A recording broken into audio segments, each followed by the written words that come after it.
السلام علیکم ورحمۃ اللہ۔ بسم اللہ الرحمن الرحیم۔ مسائل بیشتی زیور کا سبق ہے، صفحہ نمبر 76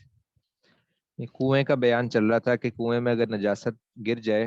تو اس کے کیا مسائل ہیں، کس صورت میں کنواں ناپاک ہوگا اور کس صورت میں ناپاک نہیں ہوگا، اور ناپاک ہوگا تو کس صورت میں اس کو پاک کرنے کے لیے کیا حکم ہے، اس کی تفصیل چل رہی تھی۔ تو آج ہے یہ مسئلہ درمیان صفحے کے درمیان میں کر کے، جس کو نہانے کی ضرورت ہو۔ یہاں سے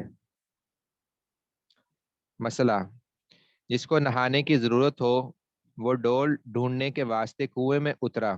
اور اس کے بدن اور کپڑے پر نجاست کی آلودگی نہیں ہے تو کنواں ناپاک نہ ہوگا۔ ایسے ہی اگر کافر اترے اور اس کے کپڑے اور بدن پر نجاست نہ ہو تب بھی کنواں پاک ہے، البتہ اگر نجاست لگی ہو تو ناپاک ہو جائے گا اور سب پانی نکالنا پڑے گا۔ اور اگر شک ہو کہ معلوم نہیں کہ کپڑا پاک ہے یا ناپاک تب بھی کنواں پاک سمجھا جائے گا، لیکن اگر دل کی تسلی کے لیے 20 یا 30 ڈول نکلوا دیں تب بھی کچھ حرج نہیں۔ تو پہلے بھی عرض کیا تھا کہ نہانے کے لیے جو انسان کے ناپاک کہلاتا ہے کہ انسان ناپاک ہے کیونکہ اس پر غسل فرض ہے، یہ اس طرح بے وضو کی ہونے کی حالت ہے، اس صورت میں نجاست حکمی نجاست ہوتی ہے، ظاہری نجاست نہیں ہوتی، کیونکہ ظاہراً تو جسم پر کوئی نجاست نہیں لگی ہوتی۔ ایک بندہ اگر بے وضو ہے کہ جسم پر کوئی نجاست لگی ہوئی ہے اس کو ہٹانا ہے، بلکہ شریعت نے حکم دیا کہ اس صورت میں یہ بے وضو ہے، یعنی اس درجے میں پاک نہیں ہے، تو اس کے یہ احکامات ہے کہ یہ کام کر سکتا، یہ نہیں کر سکتا، نماز نہیں پڑھ سکتا، قرآن پاک کو ہاتھ نہیں لگا سکتا۔ اسی طرح اگر غسل فرض ہو گیا تو یہ بھی ناپاک شمار ہوگا، اس کے لیے بھی یہی کام کرنا منع ہوگا۔ تو یہ جو نجاست کا حکم ہے یہ حکمی نجاست ہے، حقیقی نجاست تو اس کے جسم پہ کوئی نہیں لگی ہوئی۔ اسی طرح کافر کو، جو پہلے بھی ایک مسئلے میں عرض کیا تھا، کافر کو کہا جاتا ہے کہ یہ نجس ہے، تو اس سے مراد بھی اس کی حکمی نجاست ہے کہ عقیدے کی نجاست اور اندر غلط یقین کی نجاست۔ ظاہری طور پر اگر وہ نہایا ہوا ہے اور کوئی نجاست نہیں لگی ہوئی تو ظاہری تو نجاست کے جسم پہ کوئی بھی نہیں ہے۔ تو اس لیے اگر جس پر غسل فرض ہے اور اب ڈول نہیں تھا اور ڈول کو لینے کے لیے ڈھونڈنے کے لیے کنویں میں اتر گیا اور پانی کے اندر تک چلا گیا، اسی طرح کافر ہے پانی کو لینے کے لیے کنویں کے اندر تک اتر گیا اور جسم پر یہ کپڑوں پر ظاہری کوئی نجاست نہیں تھی تو اس سے کنواں ناپاک نہیں ہوگا،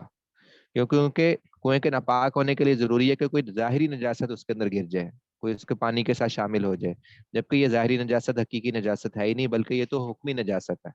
اس لیے اس کی وجہ سے کنویں کے پانی کو کوئی فرق نہیں پڑے گا۔ البتہ احتیاط ہے کہ اگر شک والی صورت میں کہ 20-30 ڈول نکلوا دیں، وہ بھی ضروری نہیں ہے لیکن نکلوا دیں کوئی اگر شک کی وجہ سے، تو اس میں بھی کچھ حرج نہیں ہے۔ مسئلہ، کنویں میں بکری یا چوہا گر گیا اور زندہ نکل آیا تو پانی پاک ہے، ظاہری طور پر اس کے جسم پہ کوئی نجاست بھی نہیں لگی ہوئی اور گر کر مرا بھی نہیں، بلکہ زندہ گرا اور فوراً اس کو نکال لیا گیا زندہ حالت میں ہی، تو اس سے کنویں کے پانی کو کوئی فرق نہیں پڑے گا اور کنویں کا پانی ناپاک نہیں ہوگا۔ مسئلہ، چوہے کو بلی نے پکڑا اور اس کے دانت لگنے سے زخمی ہو گیا، پھر اس سے چھوڑ کر اسی طرح خون میں بھرا ہوا کنویں میں گر پڑا تو سارا پانی نکالا جائے، کیونکہ اس صورت میں تو ظاہری نجاست اس کے جسم پہ لگی ہوئی ہے، زخمی ہو گیا تھا، اس کے جسم پہ خون لگا ہوا تھا اور وہ اسی حالت میں کنویں میں گر گیا، تو اب وہ جو جسم پہ خون لگا ہوا تھا وہ پانی کے اندر شامل ہو گیا اور خون تو ناپاک ہے، اس لیے وہ سارا پانی ناپاک ہو گیا، سارا پانی نکالا جائے گا۔ مسئلہ، چوہا گندی نالی میں سے نکل کر بھاگا اور اس کے بدن میں نجاست بھر گئی، پھر کنویں میں گر پڑا تو سب پانی نکالا جائے، چاہے چوہا کنویں میں مر جائے یا زندہ نکلے، کیونکہ اس صورت میں بھی وہی وجہ ہے کہ اس کے جسم پہ ظاہری نجاست لگی ہوئی ہے، گندی نالی سے نکل کر آپ کے سامنے بھاگا اور اس کے جسم پہ نجاست بھی لگی ہوئی تھی، وہ گندا پانی بھی لگا ہوا تھا اور فوراً جا کے وہ کنویں میں گر گیا،